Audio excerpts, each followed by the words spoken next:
Hello.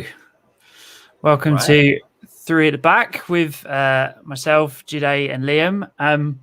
Guys, I don't think I've been this excited in a long time. I'm genuinely buzzing. I actually get more excited for the preview of a European Championship or a World Cup than I think the actual event.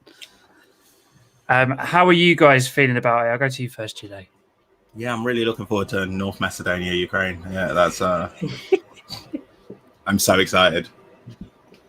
As usual, love football. Beers are great. How about you, Liam? You know what? I actually enjoy the rest of the games more. I enjoy seeing the so-called like fancy teams playing against the lesser teams when there's like a scare. So I really enjoy I obviously I watch all England games, but I enjoy the rest of the tournament. That makes sense.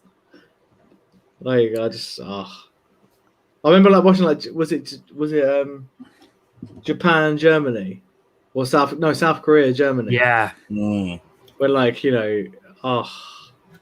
when Neuer was somehow at left wing back when he scored a goal. His beautiful sweeper keeper thing being absolutely turned on its bloody head. I absolutely adored it. I love seeing that. I love seeing really good pros being absolutely made. I was going to say that's the most British thing. Like anyone could say, he's just like, I don't go there for the top quality football. I like to see like people at the top of their game be embarrassed. Yes, make one error, isn't it? Yeah, and have their whole lives destroyed for 2 weeks. Exactly. So do we not enjoy 4 years previous to that? Brazil getting absolutely destroyed by Germany 7-1. Another great I want to thing. see good Brazilian football, which is why international football is great for me. It's good. It's organized teams playing at the best of their abilities. It's definitely not just them lumping it up to their best player. It'll be a fun month. I don't think you've been in on those marketing meetings today, to be honest. Sorry, hold on. I was meant to say this is great. You know what's actually nice? It's nice being in the pub and everyone. Oh yeah, England. Forget that. I was going to say everyone backing their players, but we're English, So hey, in fairness, where we are all based, I think that won't be much of an issue. Luckily. I think we'll all be quite supportive of wherever the players choose to do. And the manager has quite clearly stated that we are doing, and there's no links to everything that any other of the people who are moaning about, even the leader of some of the fan clubs. Oh dear. Oh, they are the. Should we talk about some football? if only if it wasn't so political. Christ alive. Yes. And that was always the aim of Three It Back, to combine politics and football. That was really what we wanted to achieve. But yeah, I mean, Euro 2020, obviously year late, the first ever European Championships. The games are going to be spread all around Europe.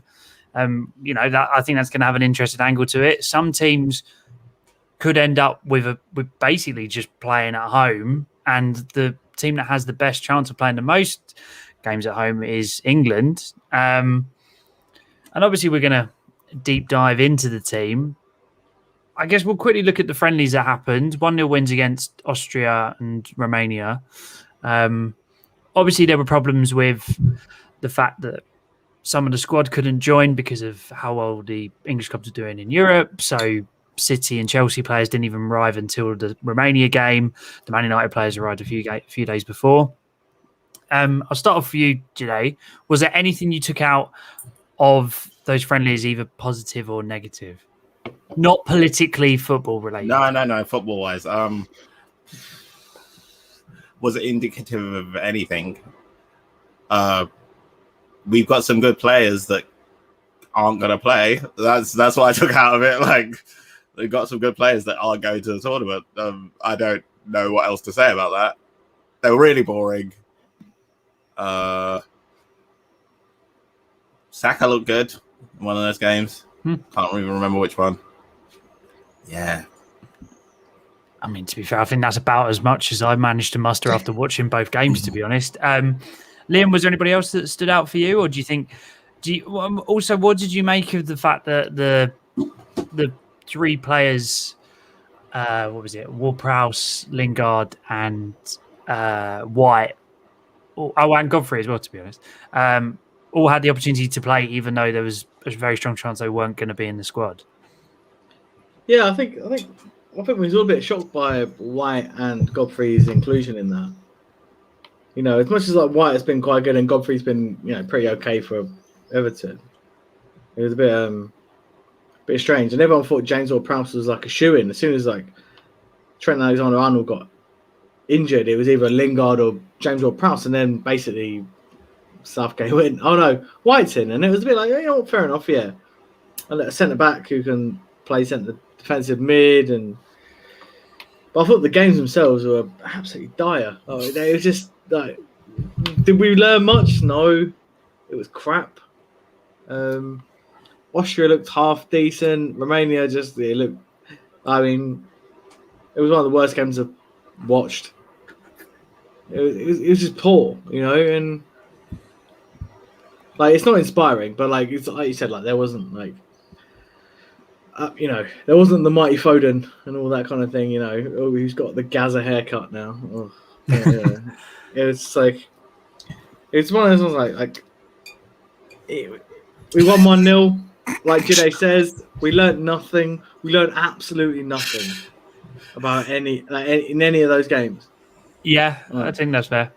It was so basic. The whole thing looks so basic. I've never seen Liam this exasperated of football. He literally put his hand on his head. I mean, the thing is with these friendlies, I mean, we've been around this a lot for a minute. Like those pre-tournament friendlies, everyone's reacted super well to performances before. Thought the end of the world with some others. And I think the main conclusion out of them is, as long as nobody gets injured, which unfortunately in our case, Trent Alexander-Arnold did get injured, but if everybody else survives them and they get to run around for 90 minutes, that's probably all you can take out of it, I think. The only one that stood out for me in terms of a bad performer or one that, you know, might need some rethinking, I thought Mings was a real concern in both games. He just didn't seem... whether he was struggling to concentrate for whatever reason or he just didn't feel comfortable with his two centre-back partners, he just looked lost. I think that's exactly why Southgate was like, we need White in, like, because Mings always has that in him. Like, you know, you looked at him, like, even back when he was playing for Bournemouth, you know, he had that mad moment where he kind of like, he didn't, but he did stamp on Ibrahimovic's head, which is fair enough, you know. One of the things you kind of, on a human level, we kind of go, you know what, I reckon he'd be a effing nightmare to play against, right? And I wanted to stamp on Ibrahimovic. Yeah, exactly. Like, but like, yeah, we all want to, but you can't. You know what I mean? Like, and like Mings is, you know, a very good footballer. Obviously, like top level, plays Premier League very well. But everyone has seen it. You know, from the most basic fan to like the top pundits, they see he has that in him to just completely fuck everything up, and it's.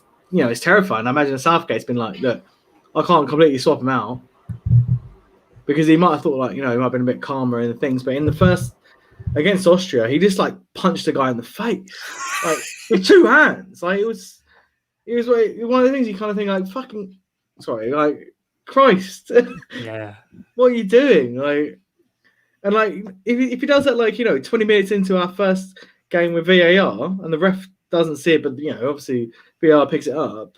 He's completely just put a hand behind our backs. Like, and I think he just can't trust him. I think that's why White has been put in. Yeah, and like, you know, Ming's been left footed is like obviously the key reason why he was in there, and obviously he's had a good couple of seasons in the Premier League. But oh my god, like it's made him worry. Clearly, you can see that it's made him worry massively. And do you think, therefore, Jide, that Ben White has gone from, non-existent in the squad, not even on the plane? Yeah, not even on that plane that we spoke about so much, to actually potentially being the starting centre-back alongside John Stones? I honestly think so. From what I've seen of White, he seems like he is young, right? I don't know whether he's one of these players that like just seems really young. I think he's like 22. Yeah. Whereas Tyrone Mings also seems really young to me, but is like old, right?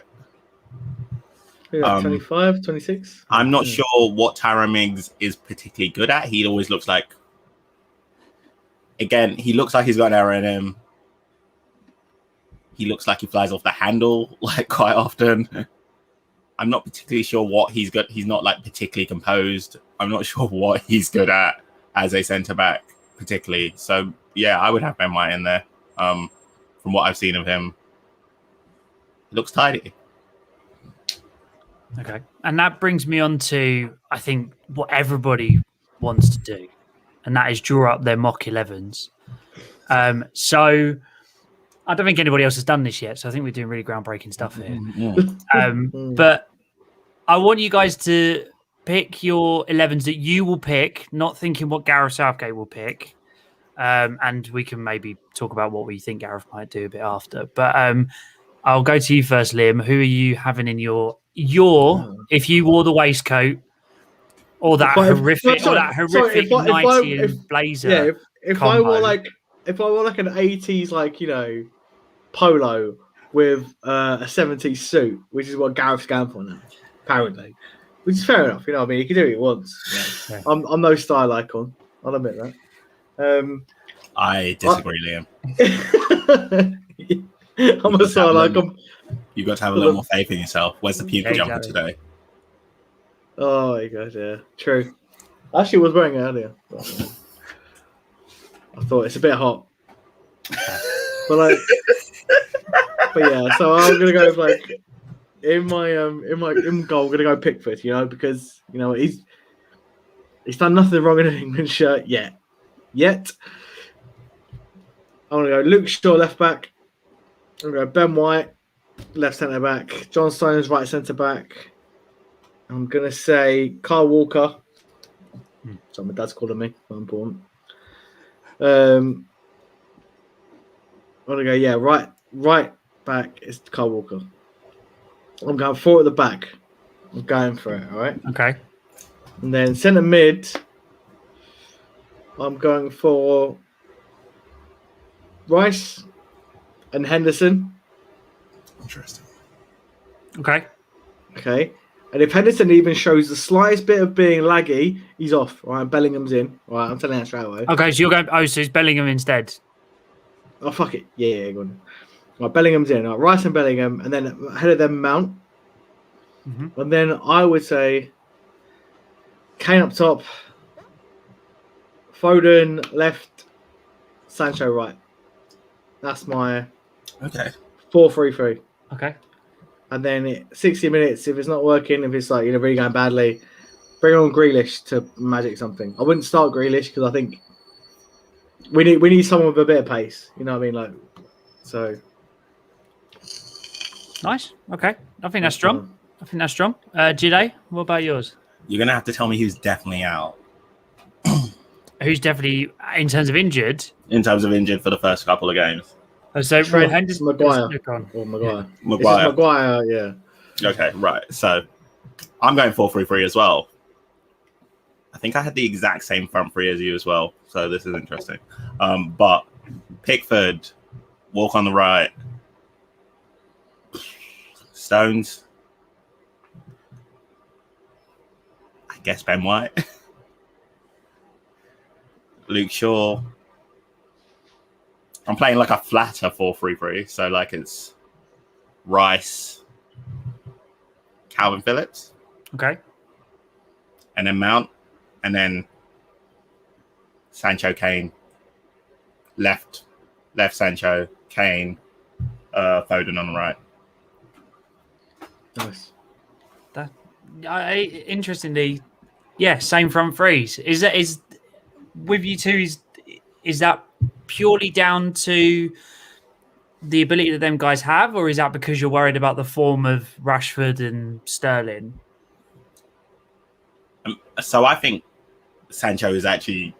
I know he had a rough patch a couple of months ago, but he's one of the form players in the England squad. And And I think he deserves to play. I think he deserves to start like above like Sterling, because this is like it's a tournament that's happening now. It's not based on what's like happened in the future. So in the past, I mean, so yeah, that's the rationale for me. Yeah, I agree. I think past form so much can get you into a squad, but I think form gets you into the team, like gets you into the 11. You know what I mean? Like, so Sterling at the moment, like no one can argue Sterling's had a good season. Like he's in on his own standards. Like I'm not saying he's like poor, but by his own standards, he's not where he wants to be. Clearly, yeah. Rashford as well. I feel like it's better coming off the bench. So. Yeah, I'd argue he hasn't had the terrible season that people want to make out, like in terms of narrative. But there's so many players to play on the wing, and Sancho's looked really good. So, and also like Foden, Kane has had like an insane season in what we can all assume is like been a poor team, but he's still done incredibly well. Like yeah, exactly. In a team that's finished 7th, like he's been incredible. And I think Foden has been in the goals, and Sterling hasn't. And I think we're going to win this by scoring goals. So, I mean, we're definitely not going to do it with that back four, are we? So, we're not, I don't think we can shut out with like 1-0. So I don't think we can do it. So, I think we need to bang it. We need to put as many balls in the back of the net as we can. Which leads us on to like another point. But yeah, fair enough. Makes sense. Shall I go for mine then? Yeah. What's yours? Okay. I'm interested. Purely because he can kick a football on the half volley with his foot up by his hip. Yeah. I'm gonna go for Pickford. Oh, that's great.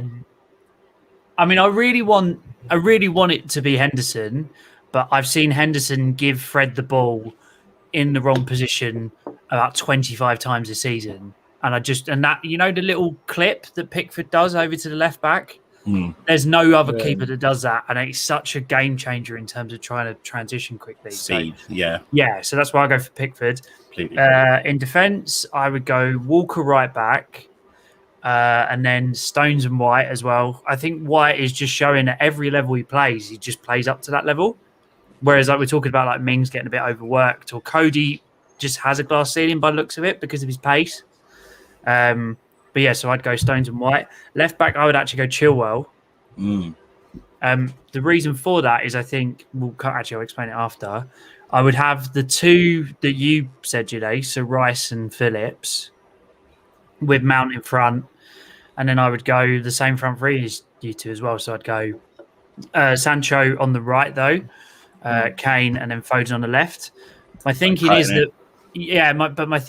that Sancho is very good at just being out there and just being a problem. He's one of the best dribblers.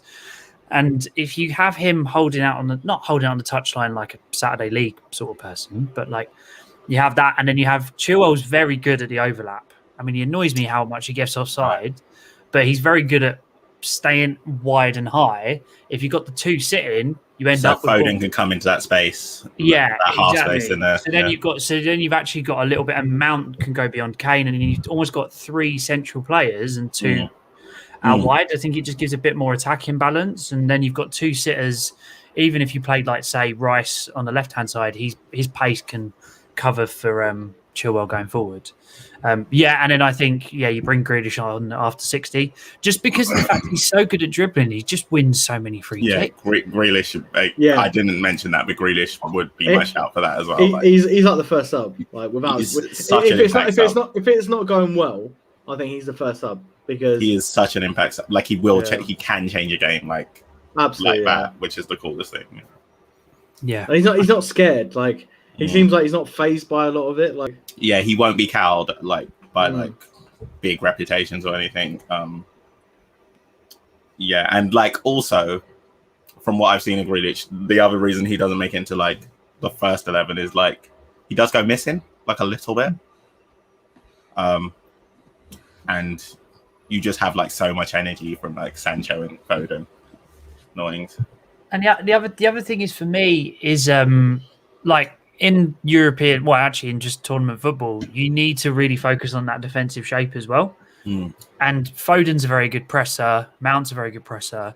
Sancho can just hold himself out, ride wide, wide right. But wide.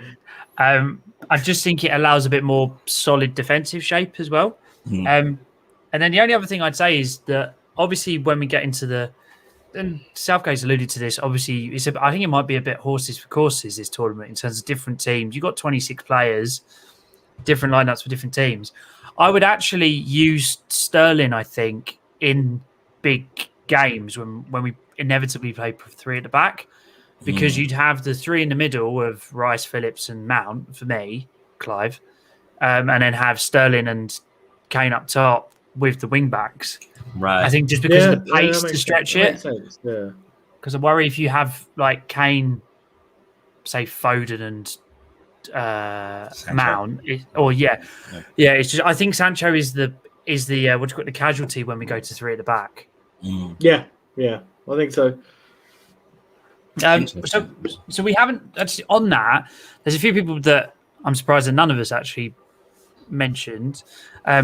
In the right back side, Reece James has had an incredible season, and none of us have gone for him. If you do go for the 3 at the back, I think Reece James is a given on the right wing back role. Because I think as soon as you go 3 at the back, you can't go like too defensive. You need like someone who's going to literally be bothering. Firstly, that, but like secondly, you need another centre back, and surely you just put Kyle Walker in there, like as has been done, to cover the other 2 centre backs. So yeah, Reece James is a shoo-in for that position. Fair. And I know we alluded to it, but I still think it's I find it really interesting because probably about a year ago we would think that Rashford is a shoo-in, and now he's not even like maybe he's probably the 3rd choice sub to come on. Do you know what I mean? Like, I do find it fascinating that he hasn't had the best end of the season. He had a real stinker against Villarreal, but no, Man United player had a good game. Let's be honest, apart from McTominay. But yeah, do you think that Rashford still has the ability to shine in this tournament, or you just think there's too many options ahead of him? I was going to say, I don't even think he's fallen off the pace particularly. I think that there's just so many players in form who are like quality in those positions and have been coming on along slowly for such a long time. He's at the back of like a long queue. Yeah, I mean, like it's weird because obviously, Kane. If anything happens to Kane, Calvert-Lewin goes in. That's what we think. So, I think Rashford's hope of any sort of serious game time is if Kane goes, Calvert-Lewin goes in, and then obviously it narrows it down a bit. And obviously Rashford can play through the middle. He's our auxiliary kind of striker. But he's bought as like a player. Someone who can play anywhere across the front. But obviously we're hoping it doesn't come to that. But he's a good. Obviously he's someone you want there, but like Jide says, you can't see him really on form at the moment, being ahead of anyone. Yeah. So, I think that's absolutely fair. And we've all picked Pickford. I know we sort of do joke about his kicking and what he does, but how much faith do you have in him? Because he does, in an England shirt, he doesn't seem to have anywhere near as many mistakes as he does for Everton. Is that just because he doesn't play as many games for England as he does for Everton? That's the worry. I was going to say absolutely not. I have no faith in anyone in like that. Outside of Kyle Walker, I have no faith in anyone in that back 5 to like perform on a consistent basis. But like, it's what we've got. We need to make a chant out of that. It's what we've got. I mean, like he's been there for so long. It's like if you change him, it's only a thing in which people go, "Oh, he's changed him." When the inevitable mistake happens, you just get him Henderson's back, right? If that's what happens, so there's no point. Is there a material difference between Henderson and Pickford? Not at the moment. No, not at all. Nah. And if there isn't, in the future, Henderson could be and Henderson backs himself. He fucking fancies himself beyond belief, doesn't he? But if there isn't, do you want to draw attention to Henderson with our great fans? Yeah, no, you're right. Like, annoyingly, like the weird thing is, like, someone has to. And this comes with a lot of, especially when it comes to like defenders and goalkeepers, right? When it comes to national teams, right? People have to disgrace themselves before someone else can step in. They can only make mistakes as well. People have to be calling someone in before they can be in. Like, you know what I mean? Like, someone has to be like, you know, persona non grata before the new person comes in. Completely. Like, when Joe Hart, like, 2010, I thought Joe Hart was the guy. But he was never going to get in because we had Rob Green and David James, right? You know what I mean? Like, both very good goalkeepers. Like, David James had a great career. Rob Green was very good. But it was clear at the time that Joe Hart was the better goalkeeper. Also, top boy in Bristol, from what I've heard. Oh, David James. Oh, if we, you know what? Fuck it. Yeah, absolute. Oh, had a great career in Bristol. I heard. A fantastic career. Oh wow! Yeah, David James, come on the show. Yeah, must have had a good deal with BlackBerry and massive TVs, as far as I was aware. Oh dear. Yeah. Things you can get away with, eh? Yeah. All right, let's move off the goalkeeping situation and that goalkeeping situation as well. Yeah. So what a dog. Oh dear. I'm not sure he's going to come on. I don't think he's going to come on the show now, do they? I think he'll come on the show. Oh, okay. All right. We'll go out afterwards. Yeah. You can sit here. I've got a couch for you. So now we've got our starting lineups. We're fully back in our 11s. We're back in Gareth. We now look at the group. Group D, we've got Croatia, who we're playing on Sunday. Scotland, who we're playing on Friday, and then the following Tuesday we've got Czech Republic. First off, do you think it's a good group? It's a tough group. We're walking it. Like, what are your feelings on the group in general? I think it's a fine group. I think we are possibly overrating Croatia's chances and underrating Scotland's chances. Personal opinion. But yeah, I think as a group we should qualify from pretty comfortably. What do you reckon, Liam? Yeah, I think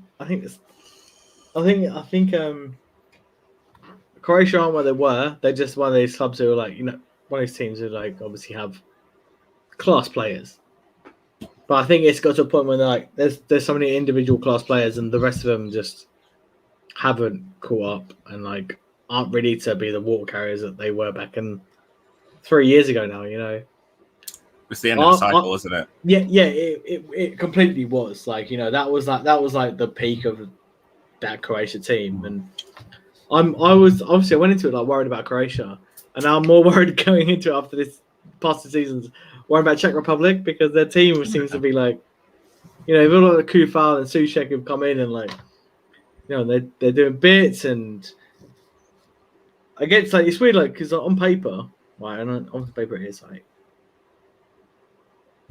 England are the best team in that group, right? By quite a margin, right? Yeah, England should paper. finish first in our group, right? But I wouldn't put it past any of them to beat England. Like they all have the capability of. England aren't at the best. Scotland, Scotland is not even a form thing; it's a completely different thing. Like when England play Scotland, but Billy has like bugger all to do with it. Are you saying, Liam, that form's gone out the window? In Derby. No, I'm not saying form goes out the window. Yes.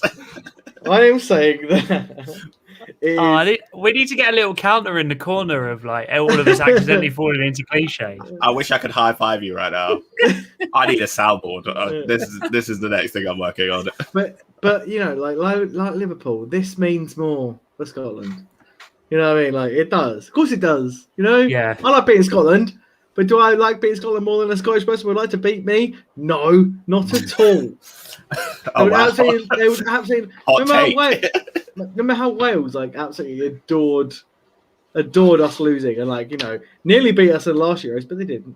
Yeah. That's you know.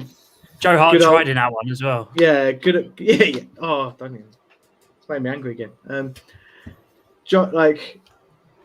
It means more for them, right? And I'm terrified of that because we only got last time we played Scotland, we only got saved by a last minute Harry Kane header, I think it was, and that was an equaliser. I think it was at Wembley. It was it's a joke. Oof. No, I'm terrified of it. I'm terrified of that second game. I'm terrified of all of it. The one that's got me worried. Yeah, I'm not. I won't enjoy any of this. By the way, I will not enjoy any of it. Looking forward to going to the pub, Liam. I was going to say, looking forward to watching that game with you, mate. The first two games are barbecues for me. Yeah. To be fair, it was very entertaining.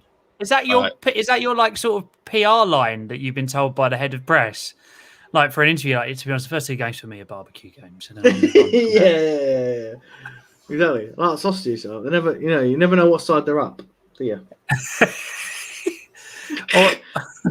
All I'm focusing on is what goes in that BAP, and then I'll take the game as it comes. To be honest, yeah. What do you reckon about the group ad? I mean, Croatia are now. I mean, they've got to be tired now, right? They weren't tired in the extra time. We wore them out. We were just roping over. They should have been tired. They should have been knackered every single game. They were in extra time. I mean, Perisic is a bit older. Is not in form. Modric, I think he's 36 now. Ancient. Yeah, and obviously the Spurs. Christ, how long ago was that? I think he was a youth player there. Yeah. I think he played with. Maybe Klinsmann, didn't he? Yeah. I mean, to be fair, we're supposed to be fucking Shaw Luka turned up for Croatia again. Nightmare. He might be in the squad. I don't know. He might be. About 45, still their best right back somehow. Yeah. Actually, sorry. Speaking of ex-Spurs defenders, we didn't talk about this in Romania. Did you notice that Chiriches, he's now a complete skinhead? Yeah, he's terrifying now, isn't he? Scary. He was such a wet lettuce for Spurs as well. I don't know what's happened. Sorry, group. But I think Croatia is a lot of really classy, creative midfielders, and then nothing else. Like their striker that they're using at the moment is a top scorer for Dinamo Zagreb. He hasn't really done a lot outside of that. Defensively, they're relying on Lovren, who is, the self-proclaimed best centre-back in the world, but I don't think he actually is. And the right-back Vasilico, who had an incredible World Cup, is completely out of form and has gone behind Trippier in the queue and everything like that. So I think we should win that. I'm with you, Liam. I'm absolutely petrified about that Scotland game because Scotland are really good defensively. They're a really solid team and they're fully bought into what Steve Clarke, isn't it, the manager? Yeah. They're fully bought into what he's doing. And I just think I think that will probably end up being a score draw. We are so lucky that game isn't at Hampden Park. Oh yeah, that would. Actually, I don't know if they're allowed. I don't know if crowds are allowed in Hampden Park. Actually, weirdly, I don't know. Oh really? I'm not. I mean, they might be. There might be an exception, but I know that the middle sort of section of Glasgow and Edinburgh of Scotland isn't it's been postponed a bit. Right. I think maybe the football still might be allowed. So maybe a couple thousand, maybe a couple of 10,000. Well, it's because coronavirus doesn't spread in football games, does it? So well, it can't. The chanting stops it. The chanting stops it, and the Rona stops to watch the magic on the pitch, doesn't it? So, yeah. But he doesn't want to watch Scott McTominay at centre half. Yeah, if you've got all the centre mids and all the left backs in the world, it doesn't count. So. Makes you immune. Yeah. I think I did hear Chris Whitty say that actually at one of those news conferences that we all went through. But yeah, I think that will probably end up being a draw. And then Czech Republic, do you know what I'm looking forward to most against Czech Republic? Is the 5-game build-up where everyone just talks about Souček scores headers. Because but you say that, but I'm terrified of that. No, I am as well. I am as well. But the whole narrative, I mean, there'll be so many montages of Premier League corners, away at Ellen Road and away at the Hawthorns, where Souček has just flumped with one of his limbs in. Honestly, imagine, right? Imagine if Harry Maguire doesn't recover from wherever. Imagine if Harry Maguire's not fit for that game. We're done. We're absolutely done for. I mean, I was gonna say like everyone's played him in the league, right? You've got no excuse. Well, and he's got his midfield partner in the box with him. Rice might be able to do a job with him. I don't know. Might just have a chat with him. I don't know. Try and put him off. Yeah. Oh God. Talk about Lingard not getting it. He's like, Lingard isn't even here. Like, what? Yeah, he just nudges Suchek going, did you ever get Weghorst? Did you ever get Weghorst? Yeah, so I think we'll get through with 7 points. What I think is really interesting, I could see Scotland beating Czech Republic or Croatia. I think the momentum is with Scotland out of everyone in the group, and I genuinely, his hot take 101, number one. Sorry, I think Croatia could finish bottom. So do I. Ooh. Just because of like the energy that Scotland have, and that sort of Croatia are very now split out in terms of their team. Yeah, I've just got this feeling that Scotland are going to get out of the group. Do you think it very much like focuses on like how we do against Croatia? So yeah. I know nothing about that Czech team.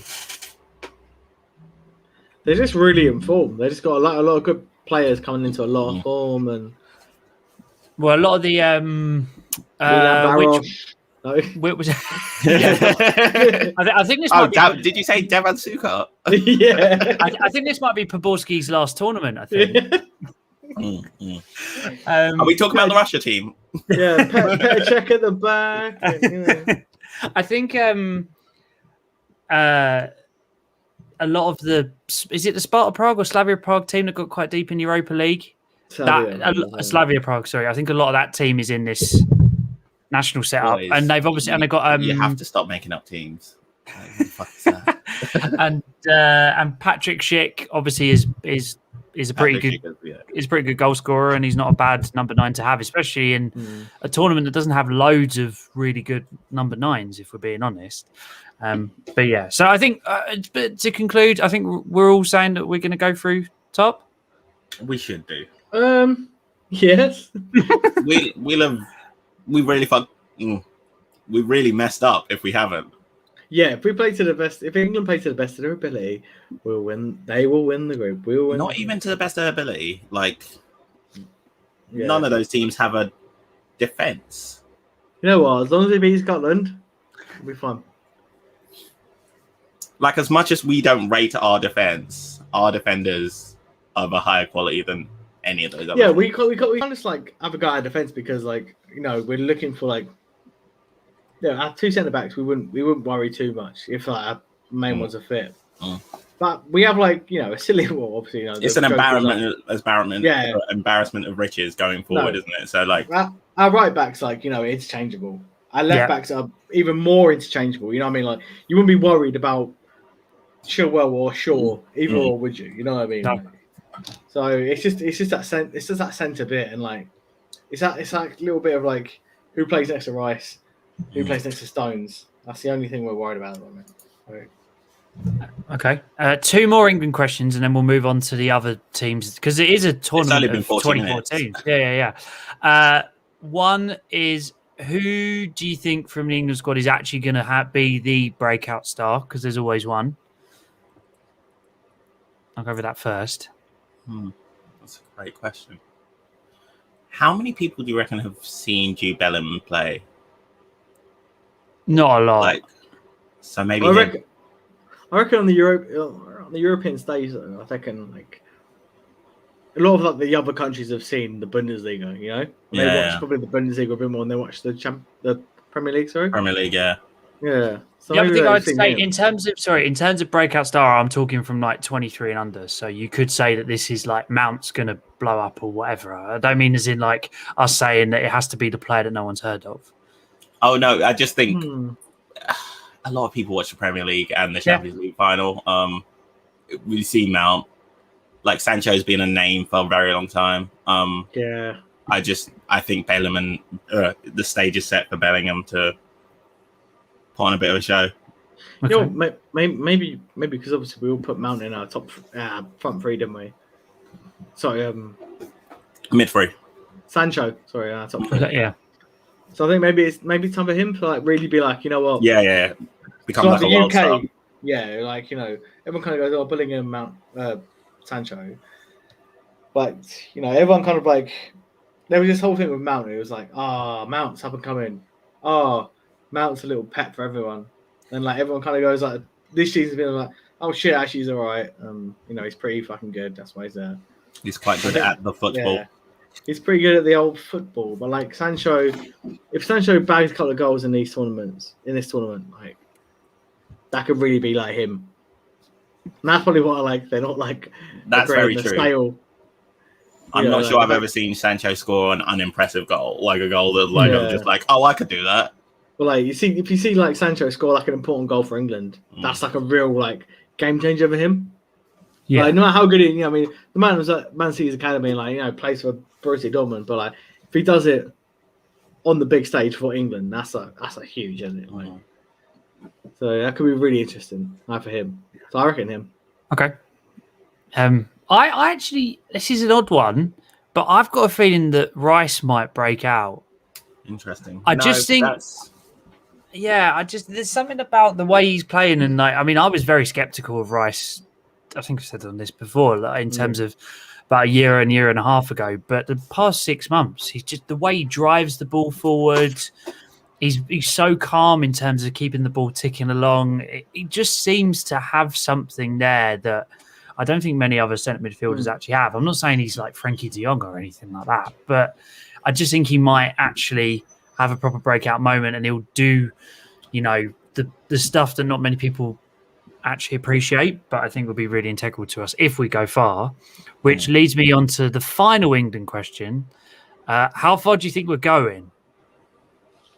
Is it coming home? Don't say that. I'm asking the question. We got. I'll answer first because Liam looks distraught. Finals. Oh, you think we're going into final?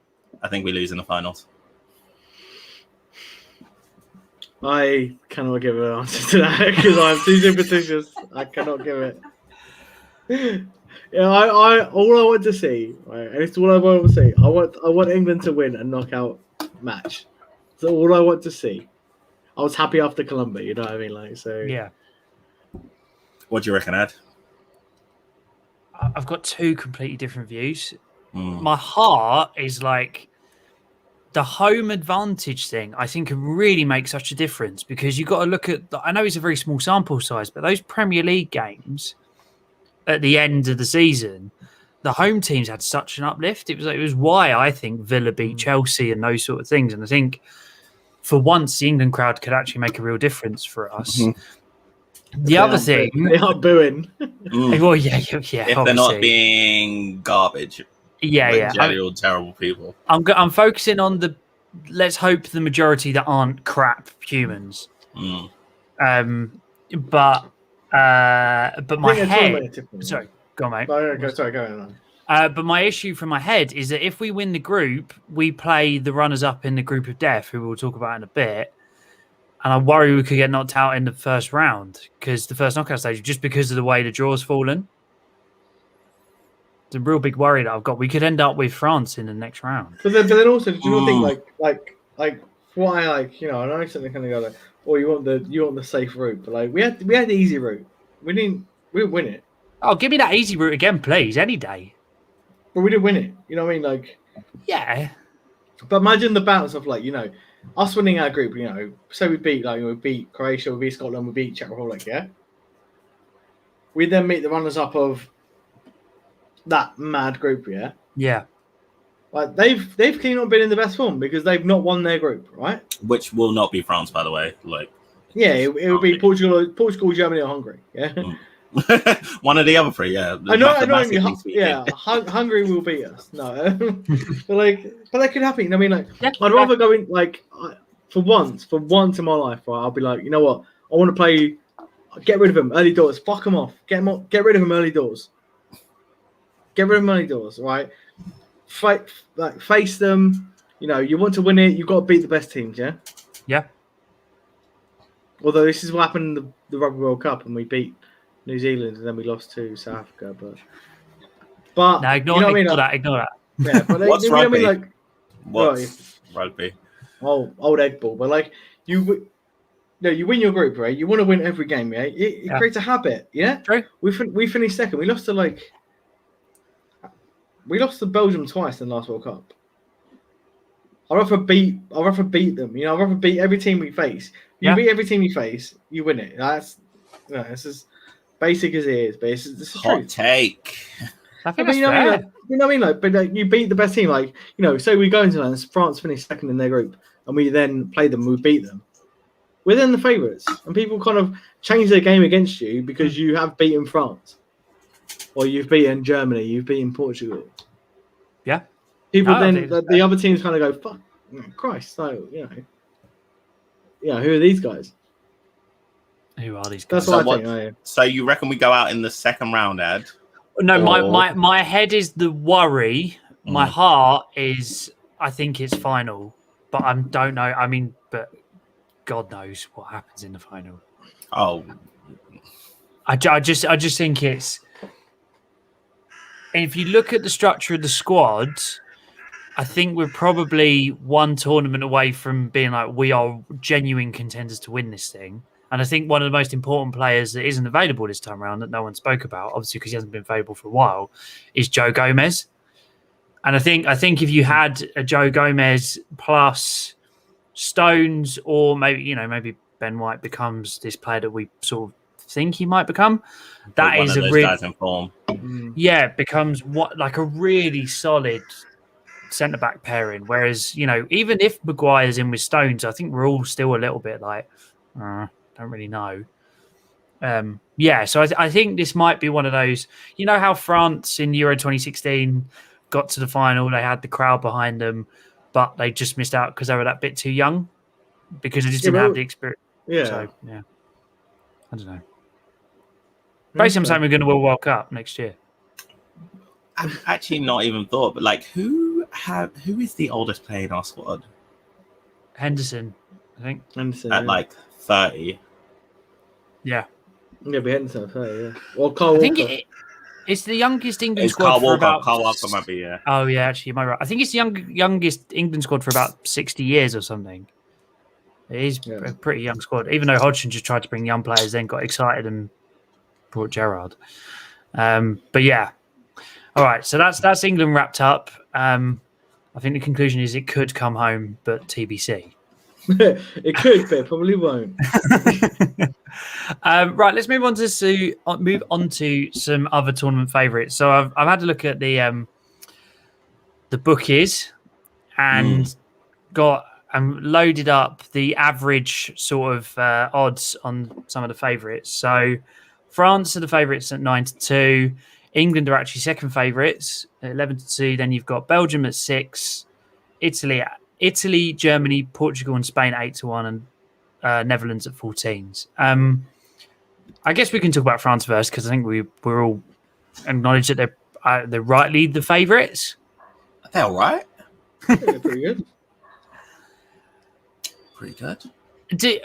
With France, because I was reading a couple of bits the last couple of days that there's a theory starting to bubble that when you have a squad that's this good, that it can actually be problematic. Now, is this just people being hopeful? Is this in the English press? No, it was actually a European. It was actually a European football commentator. Right. But like, the thinking is that if you've got lots of players who are used to being the big man in their team, they normally, I don't know, say they take the free kicks, they take the penalties, the play goes through them. If they slip up in their first game, do you think this could fall apart for them? Or do you think they're too good? I think that would be a fair theory if they didn't just win the World Cup. They did all right. They figured it out then. They're quite good. There's a lot of players in there that like have played at way lower levels as well. Just looking at people. And are used to like playing second fiddle to people, even if they're not the worst player on the team. So people like Rabiot and Kante, I'm thinking of like, yeah. Even Benzema to a certain extent, and Griezmann. I think they'll be fine. Liam, I think what that would is you... wishful thinking. Sorry. Okay, fair. Liam, what do you think there is a weakness in the French team? Yeah, but I think it's down to the French psyche itself because they're so like no, like I'm not being like in like a way, but in like Hold so on, are remember, you going to talk about World War II right now? no, not at all. So I'm saying like the French, like when they obviously they were sort of half favourites, like 2016, they didn't win it. I think they deserved to win it, but obviously Portugal turned up in the final. They won the World Cup in a very non-glamorous way, apart from the Pavard goal. No, they're the most sensible team going. Right? They effed up the least. But from what I've seen, was like so they brought in Benzema back, yeah, and it also actually worked quite well. Everyone was like getting on quite well. And you see yesterday that he got in, or the day before he got injured, and then Giroud said like, oh, I'd score a lot more goals if I got the passes up. It's kind of expecting. You think, that's not really a Giroud thing to say. Giroud's quite a team member. And then obviously Deschamps and Mbappe come out and go, he's sometimes not always going to get that. So you see these like kind of cracks that you sort of saw in. Obviously, they didn't have like a batshit manager there in 2010 with Dominic being like, "Oh my God, you're a Capricorn. I can't possibly play you up front." Like it's not as mad as that, which is what it was. But you see these kind of things like because they're so good and the players are so good. There's that ability for them to, riot and just be like, proper kick off and something goes wrong. Something goes wrong in that first game. The French team could crack, and like that's what I'm saying about the French psyche of like something doesn't go their way. They're kind of like they will say something. They won't be quiet and like suck it in. They will be very vocal in what they want. It can be a very good quality, but also it cannot be conducive to good teamwork. So, and I'm wondering if like it very much depends on that first game that they have. Yeah. So, I think they're the best on paper. They're the best team there. If they play to the best of their ability, the European Championships is theirs without a doubt. They like Griezmann, Benzema, and Mbappe. I mean, do we even say more? It doesn't matter who the fuck behind them. It doesn't matter who's behind them. It's ultimate team. Like, it's ridiculous. Like, but that's the point. The only thing to defeat the French is the French. The only thing to defeat the French is the French. The crazy thing as well is you said it doesn't matter who's behind them. Behind them is Pogba and Kante. Yeah, Pogba, Kante, and was it Tolisso? Yeah. I don't rate Rabiot. I think Rabiot is actually very temperamental, and you think his like dealings. I rate him as a footballer, but I don't rate him as like a team player. But they said it actually like Kimpembe, Varane, Umtiti, and Zuma's like their fifth choice, and like he's fucking decent. Like as we all know, me and you, like Lloris is probably the weak point. Lloris is probably the weak point, and that's ridiculous. Yeah, he's the weak point, but he's also the player which you first would put on the team sheet because no other keeper is good enough. That's the madness of it. Like, so I quite like Magnon. Is it Magnon? How do you say his name? I think it's Magnon. Yeah, I quite like him. I've seen him play a couple of times. I think France are the best team in this tournament. But if it doesn't go their way in the first game, I think there's trouble for them massively. Interesting. Okay, let's move on to Belgium, who are joint second favourites with England. Romelu Lukaku, Kevin De Bruyne, Tielemans. Well, let's not say Hazard because we don't think he's going to play. Do you think they've got enough, or do you think because they are actually sneakily quite an aging team? Do you think that's going to become a factor in the latter stages? I think it becomes a factor. They both played at Tottenham. Those centre backs are old and they look old. Yeah, I don't know what else to say about. They just look old, and I don't know how deep Martinez has never played a deep defense, has he? Ever? No, he's the complete opposite of what he does. How do you figure that out? How do you figure out the tension to that? They're both quality. They're both still quality. If they were playing in like a Italy team, I could see them getting on well. They're just leggy at this point. Liam, with obviously Hazard with his injury issues and him, apparently being overweight and everything like that, do you think them not having him is a huge issue, or do you think that they can ride that out? I think that they've had that issue for the past 2 years, so they're not he's been injured for a long time. Unfortunately for him, and maybe good for Belgium because they've had players who's the guy who plays in Napoli and come in and Mertens. Dries Mertens. And they always play free at the back because they have such an old sort of defense. Even the old blokes who played at Tottenham, they have the even older bloke who played at Arsenal back in just after the Invincibles, like Thomas Vermaelen. Yeah, who's 2003.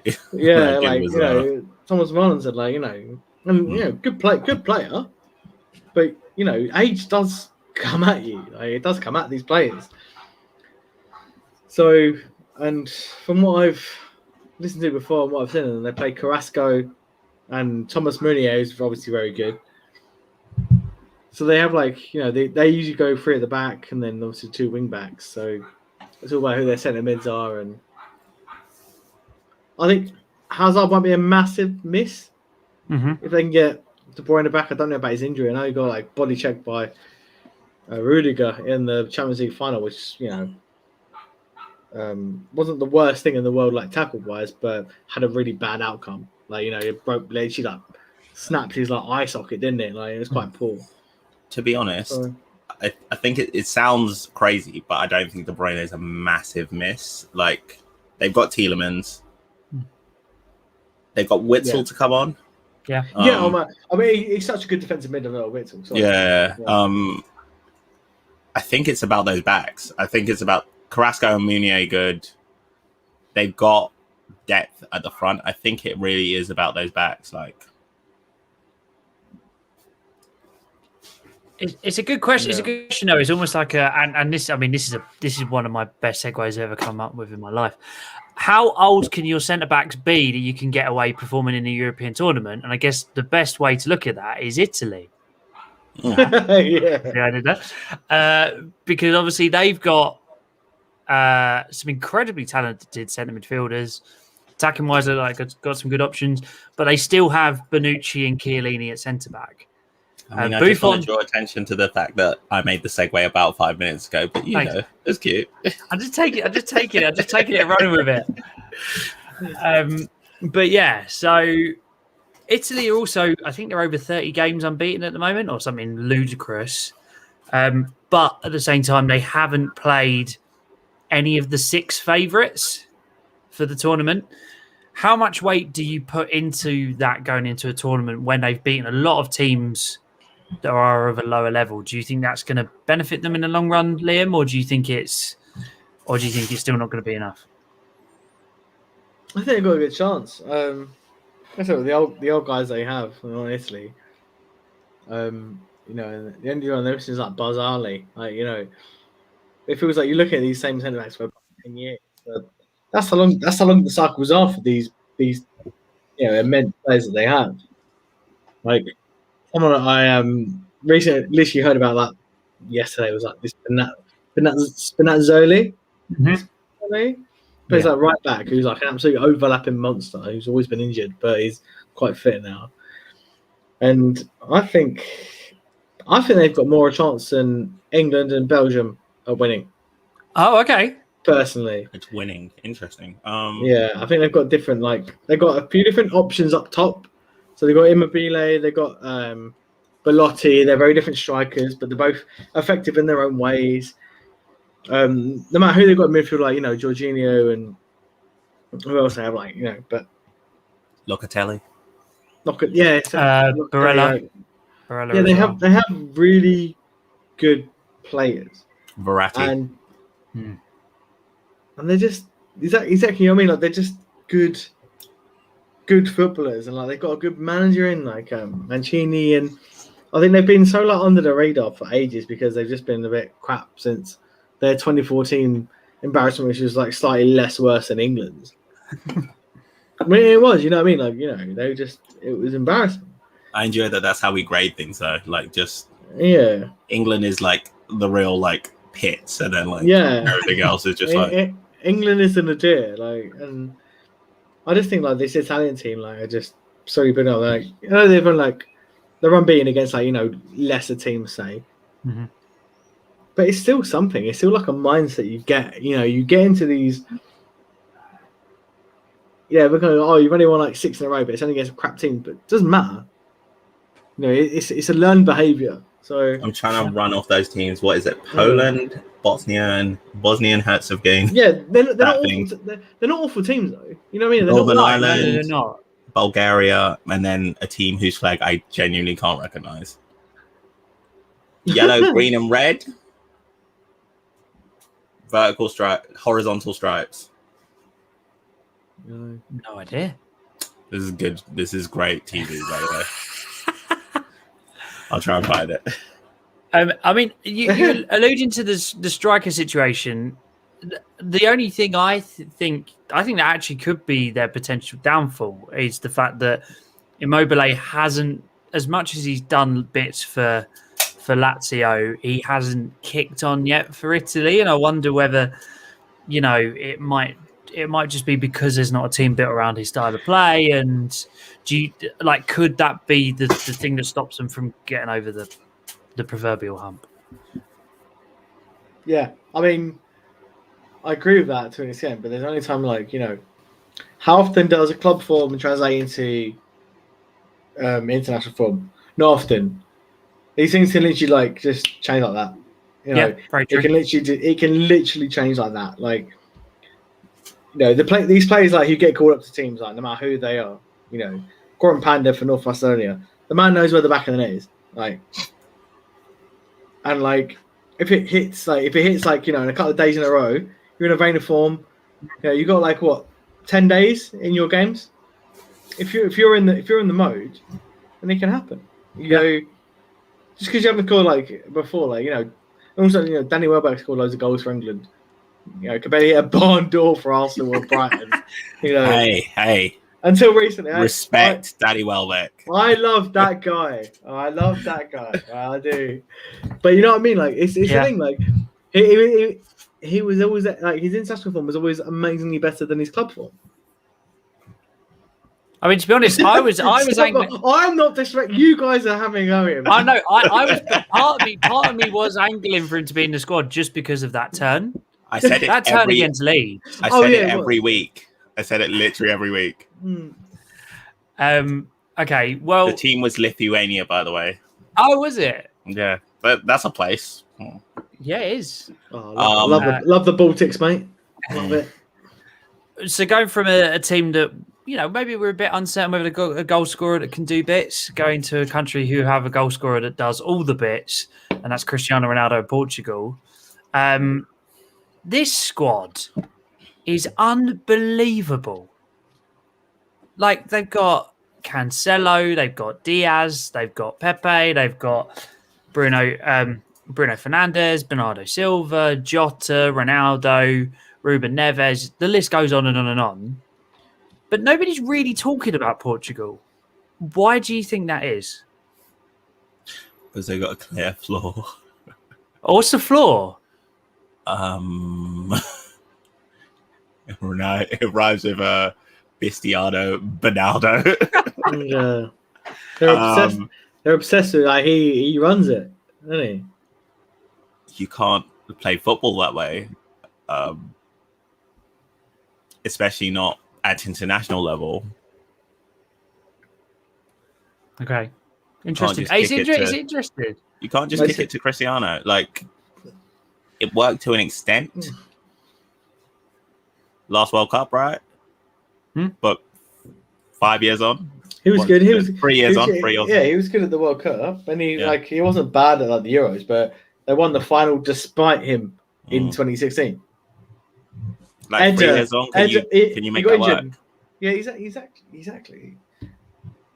The one championship that Ronaldo could have won like single-handedly was the 2004 one, Yes. and they lost it to Greece.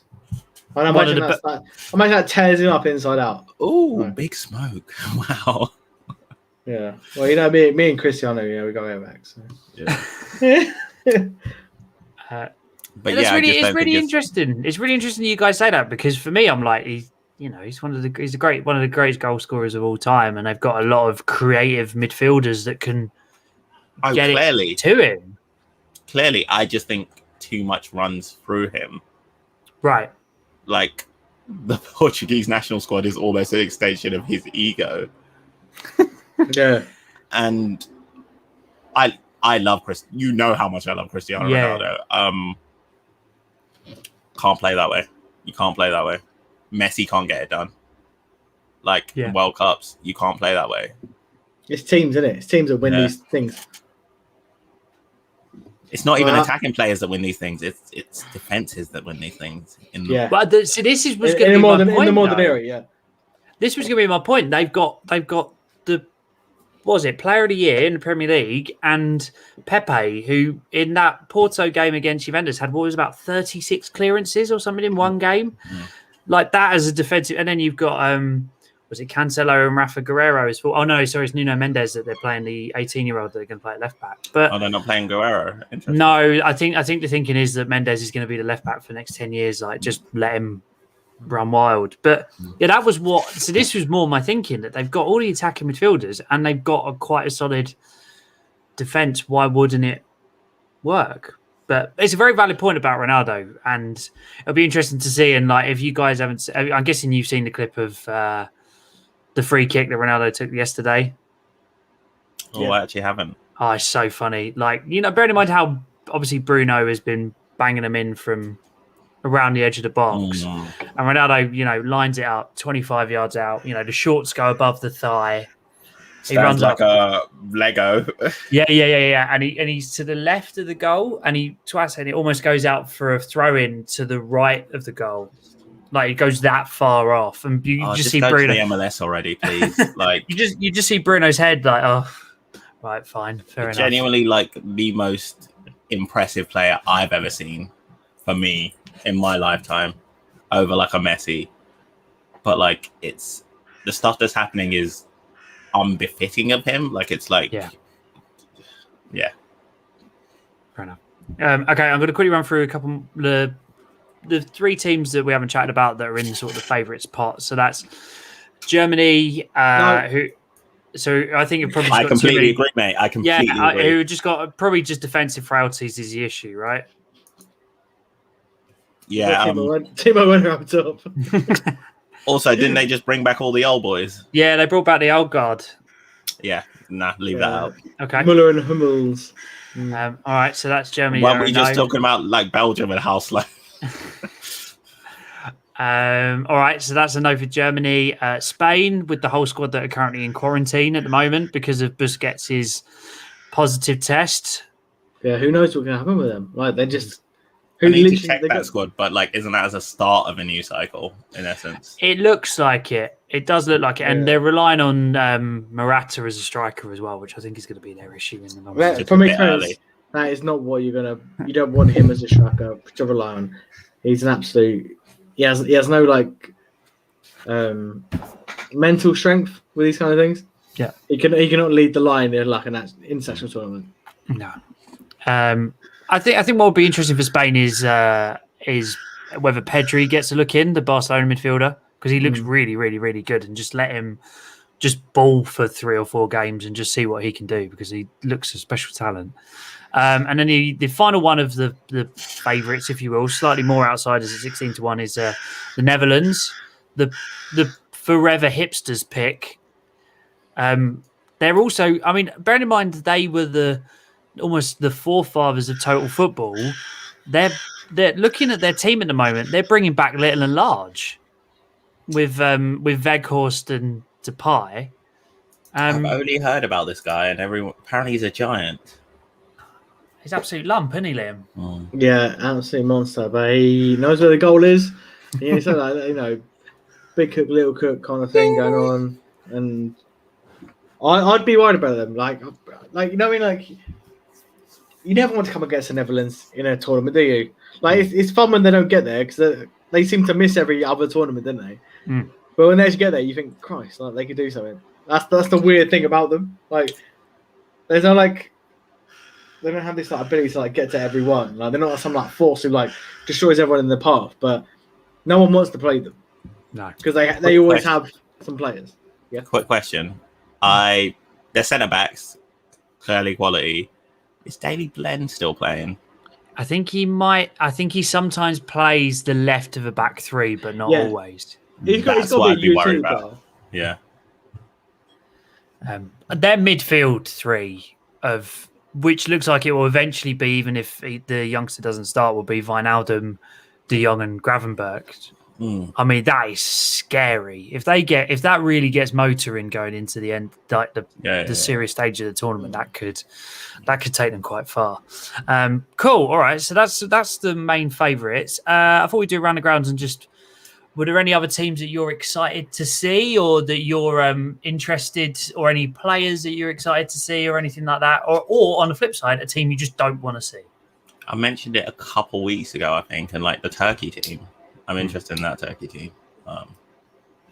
I watched a tiny amount of Lille. Like, I don't like football, guys. You know this. But yeah, I heard weird stuff was happening in Ligue 1. And I wanted to see what was going on. And I saw a bit about, is it Yilmaz? Yes. And I'm interested to see how he does. Yeah, Yilmaz at 35 with a lot of young talented Turkish players around him. We sort of the Lille model anyway, because they've got some of the Turkish players in there anyway, haven't they? But yeah, they're going to be a really interesting team. Interestingly, they're playing in Azerbaijan, and I didn't realise this, but Azerbaijan has quite a heavy support for Turkey, so that's technically going to be a couple of home games for them. I think which would be quite interesting in the group. Odd Turkish like territories, like there's bordering territories where isn't it it's disputed. Like yeah. Isn't the whole like Azerbaijan, Armenia very much a religious based split of support kind of things, isn't it? Yeah. It's one of those like kind of like interesting ones. Like, but I agree with you. Like, Turkey, you kind of like you again with the Netherlands. You kind of look at them, you kind of go, you forget about them, but they're absolutely mustard at times. Like they get these mad results, like against really good teams, and their defense is solid. Yilmaz at like 38 is getting goals. But I'm interested about the teams that like obviously you got a group of depth.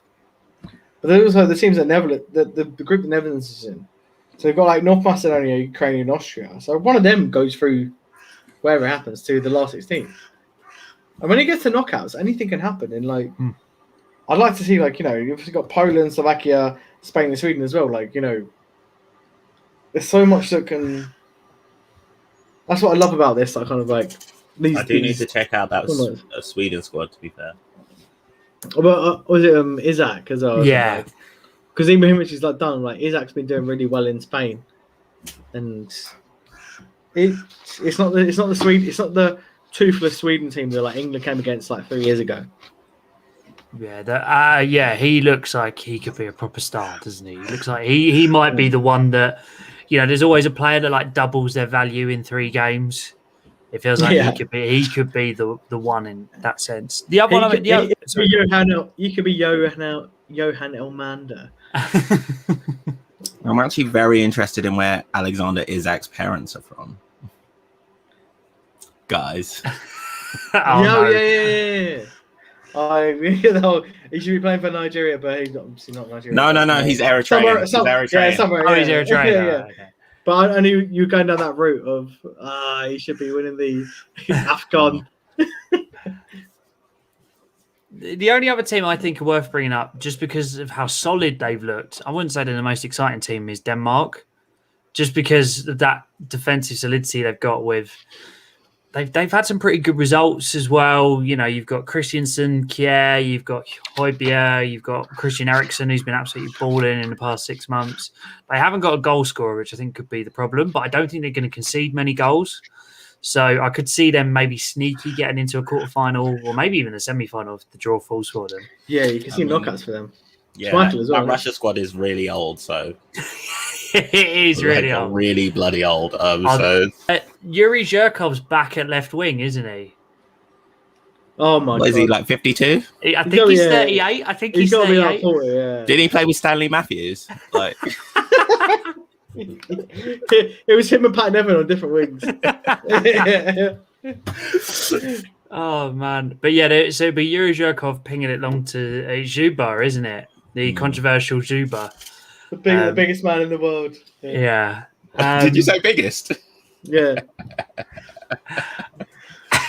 Oh dear. Oh wow. So free at the back after dark is when I come on the show, baby. So that's an overview of the Euros. I think we've delved into different pockets there. We've picked a couple of favourites and stuff. So let's go to the really important one. Who's going to win the whole thing? Jide, I'll go to you first. I don't want to make Liam sad. France are going to beat England in the finals. Okay. That's fine. I don't think the only way I would be sad if either of the other home nations beat England. So no, but it'll be like a toothless England. It'll be like. Oh really? Yeah, but the build up would be fine, so I'll be fine with it. Yeah. I personally would say, yeah, I'm going. No, I'm going with Italy. Oh, randomly, I'm going with Italy. Oh, okay. I'm going with Italy in the final. Okay. Yeah. What about you, Adam?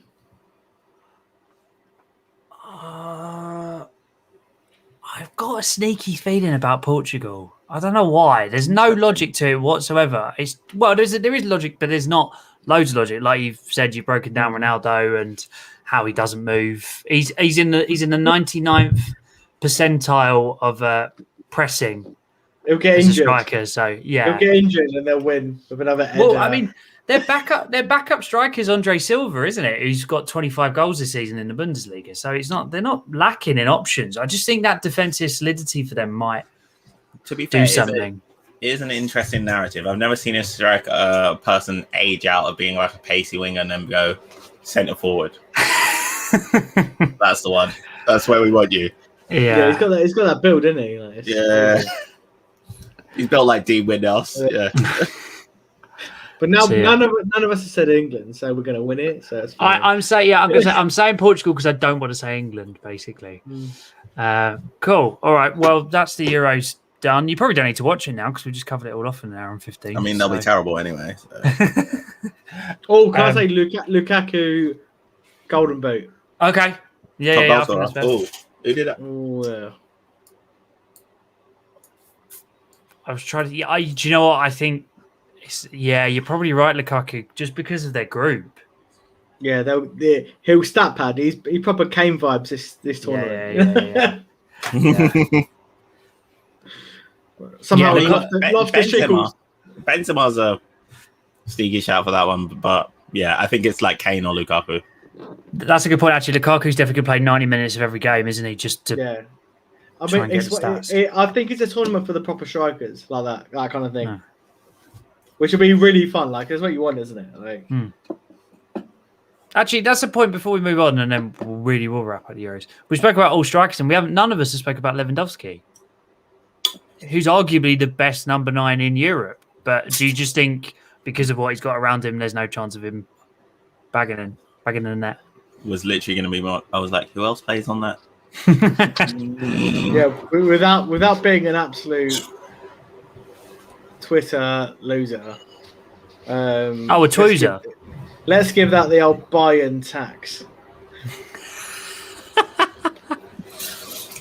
Do they have any players from Africa that definitely aren't Polish?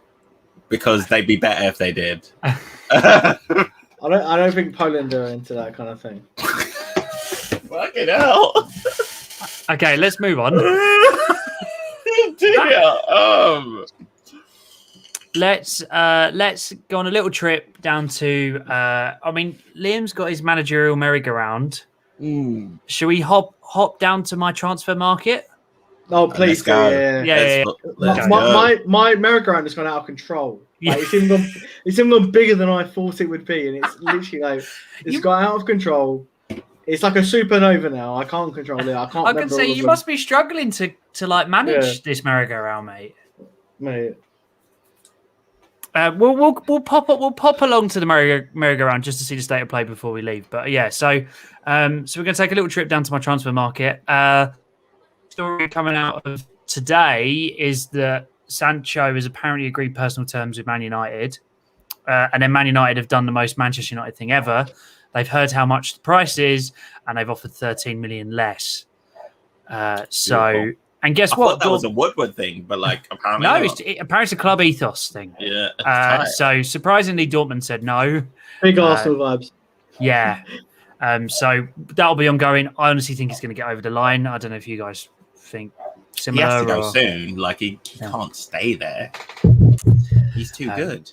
Yeah, and he's got this. Apparently, he's got a gentleman's agreement with the director. Is it Zorc? I think they could go this season. So I think the interesting thing not worry, but if, as you were alluding to, Liam, he has a good tournament, then his value, I mean, he could go up 20, 30 million. And just because of United divering over a 15-month period. That's what I'm saying. Like, they should just like fucking pay the 90 million euros that's been asked of him now. Get him now.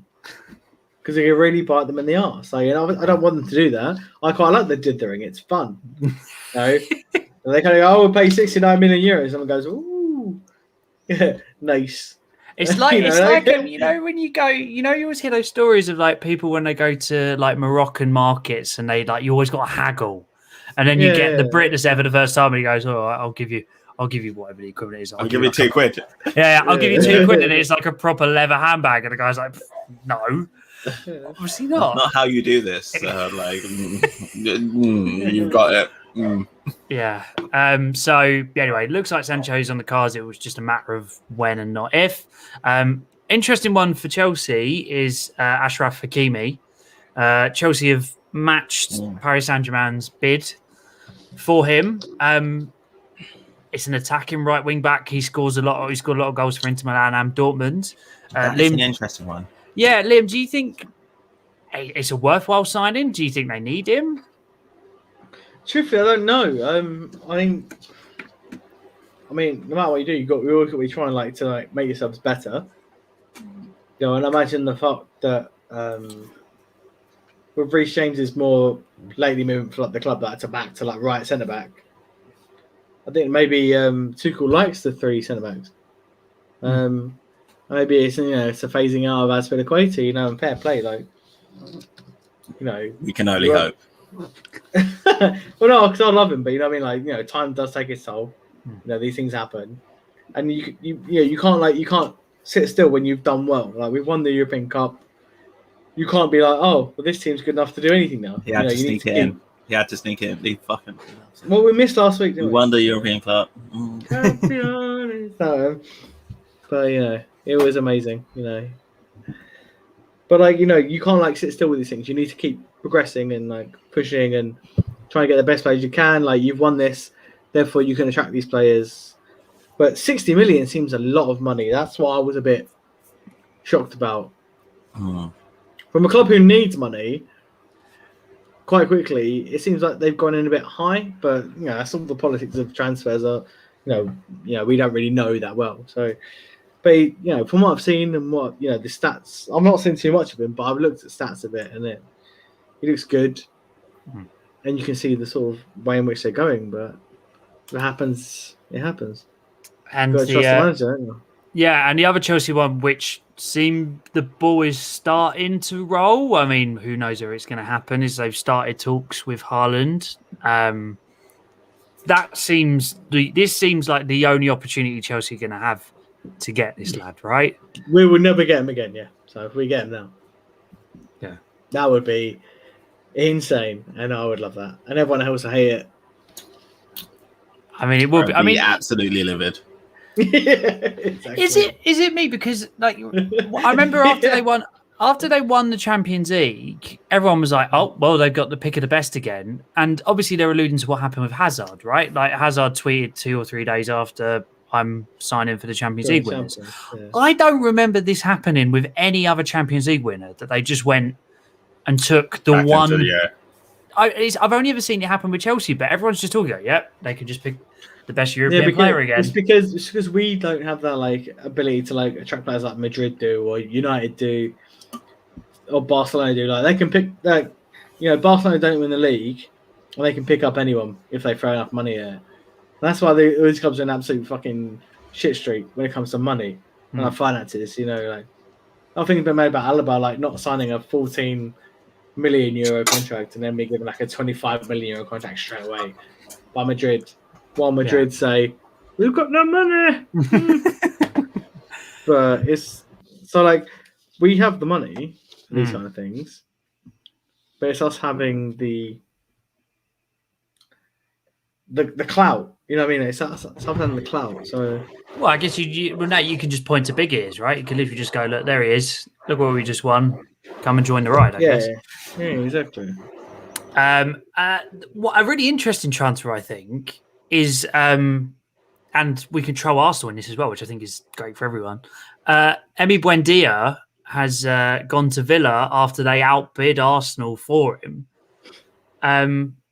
Obviously, he was involved in the most goals in the Championship last season, and I'll be honest, I haven't watched a lot of him. I saw a bit in the Premier League, but I wasn't actually that bowled over by him. But everybody seems to, the footballing community seems to think it's a very good signing. I don't know if you guys have got any thoughts on.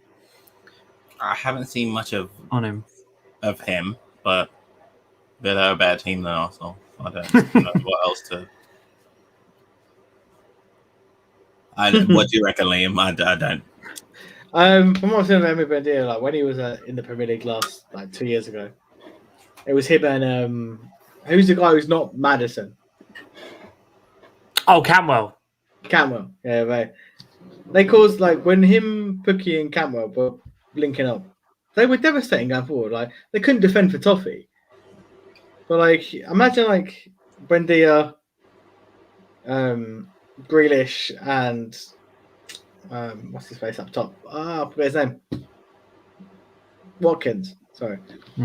Ollie Watkins, right? Yeah, they could cause a lot of trouble. They're going to lose. Barkley's going to go back to Chelsea and then go somewhere else. You know what I mean? So they're going to lose him. McGinn can play a bit more centrally, a bit deeper. So I think it's a really good buy. Was it 30 million? Nothing major, was it? It's just over 30. I mean, just over 30 million. But yeah, I mean, it's. The grand scheme of things. I think it's a real killer for Norwich, though. I mean, I know their structure is take the money on, invest in the club is a bit Brentfordish in that sense. Yeah, but if they don't have to sell him because they didn't have to sell him. They didn't sell him last year when they were probably more desperate to sell him. So very true. So I think there's a plan. They've got a plan, and I think it's a fantastic signing for Villa. I think Villa next year will be really good. I think if they can get a bit more solidity defensively, maybe get rid of, or maybe not have Tyron Mings as so they have Ezra Konsa. If they have another centre back to the thing, it could be really good. But it is also incredibly embarrassing for Arsenal. We're also piping up because Jack Grealish had his arm around Saka. And then one day Arsenal was like, "Oh, Jack Grealish is going to move to Arsenal," and everyone was like, "No, there's more fucking chance of Saka going to fucking Villa." And I'm not reveling in it. I'm really not, guys. It's embarrassing, though, isn't it?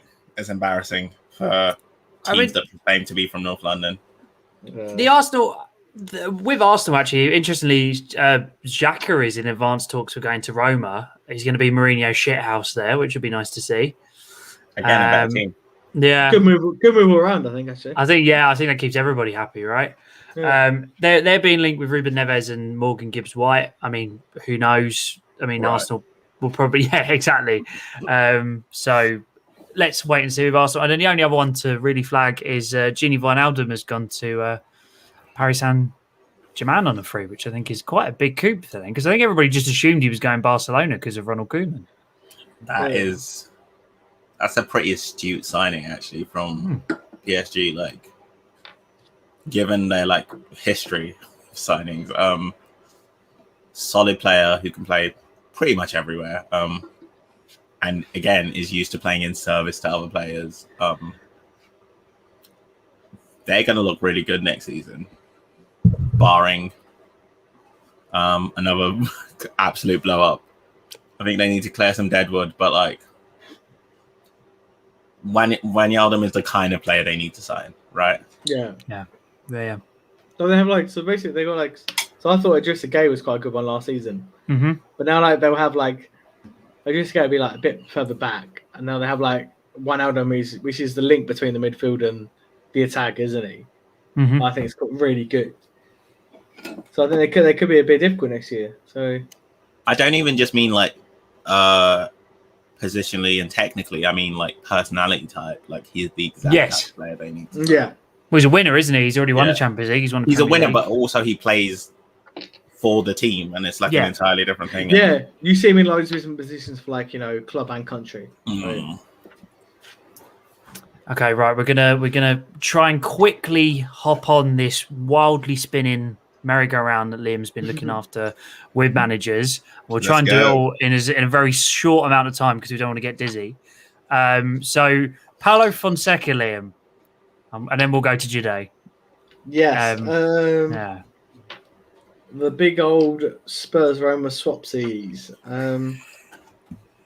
I don't think it's the worst thing in the world because he's proved himself in other places. Yeah, it wasn't the best thing in Roma, but at the end of the day, some things just don't work out. Right? It doesn't mean they're a bad manager. It doesn't mean the team's bad. Sometimes the managers just don't click with the players, or the way it works isn't like the league doesn't work.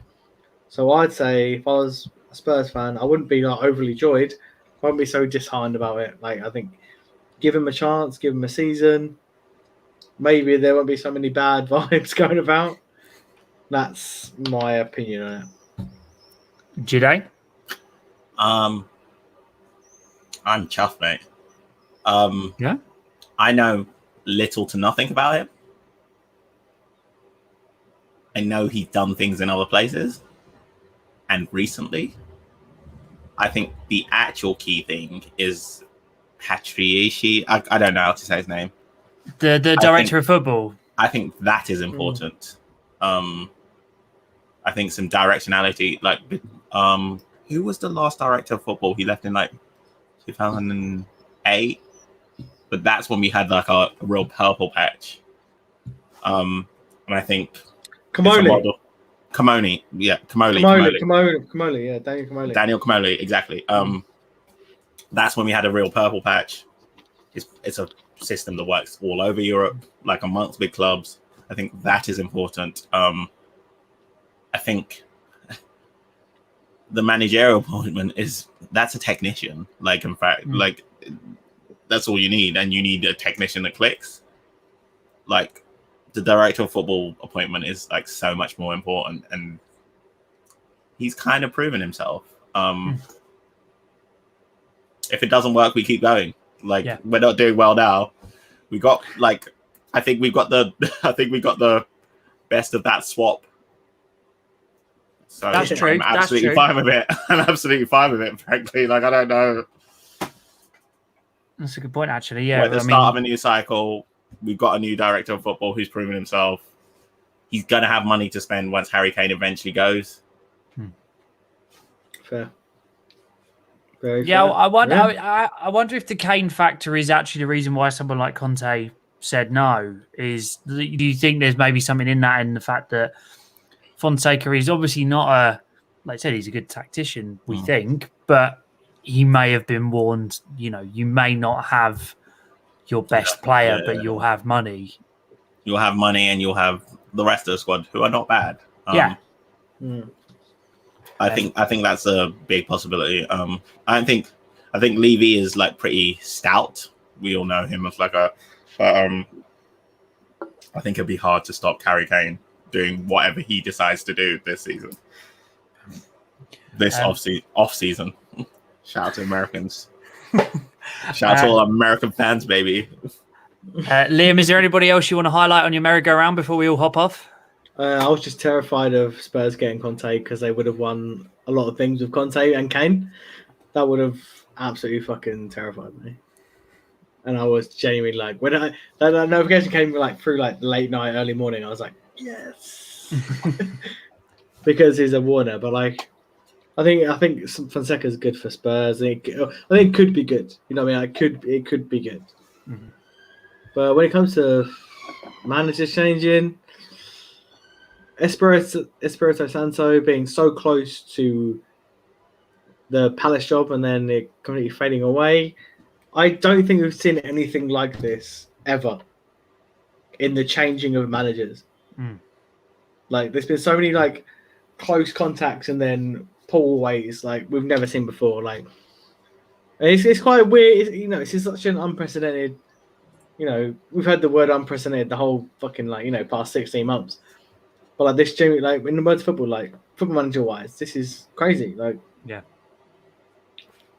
Especially when Chelsea aren't changing a manager. This is like madness. But like, I can't think of any like major ones. Okay.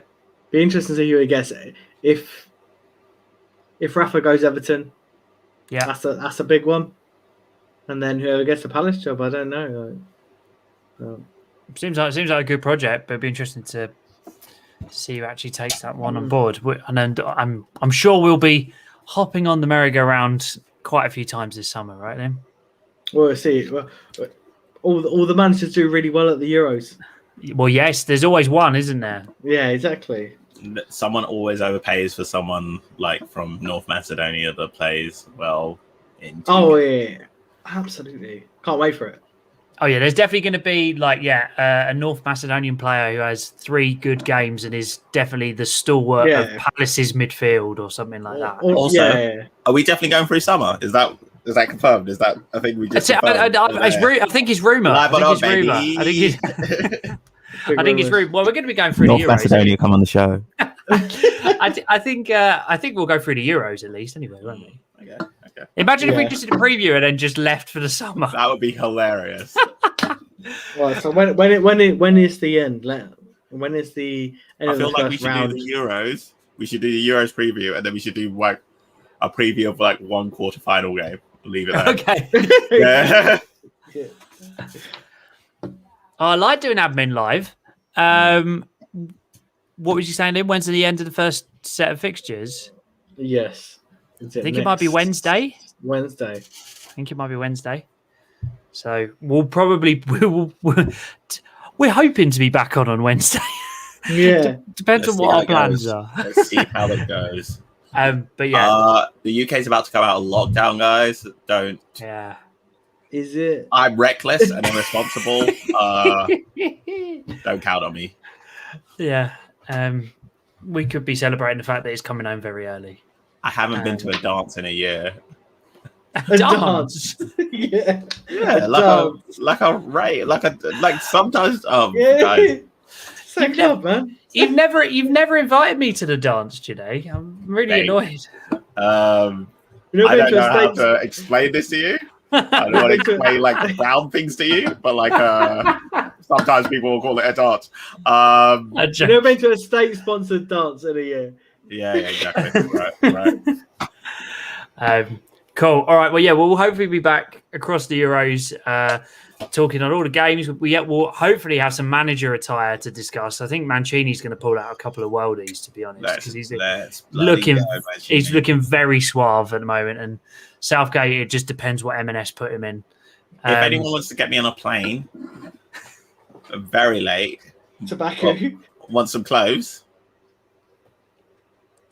Oh, I see. I could get you a great shirt, like of a real sport, like the WWE, the WWE crew T-shirt, which is like a very good T-shirt. Real shirts. Oh, I can't show you the back, but it's a WrestleMania back. Oh, is it? Hold on, maybe I will. Let's hope I don't destroy the mics as I do this. Oh, that is cool. Oh, look at the 3 at the back mania. Oh man, that would be a fun event. We need to work out how we do that. We need some merch. Yeah. If anyone out there designs stuff who is not directly involves me. Oh, good. Do you want to make us much? I've had a couple of drinks. Yeah. Let's play. All right, play the streets all summer. I'm so ready. Oh, what? Who's got a bag? No, just any street song in an English shirt. I'm so ready. Okay. But who's got the bag is fantastic. It's a banger, absolute banger. Cool. We don't promote that kind of behaviour. Sorry. Last one. Thanks for watching, guys. We'll be back hopefully by the end of the first round of fixtures, and we'll see you soon. Go get it.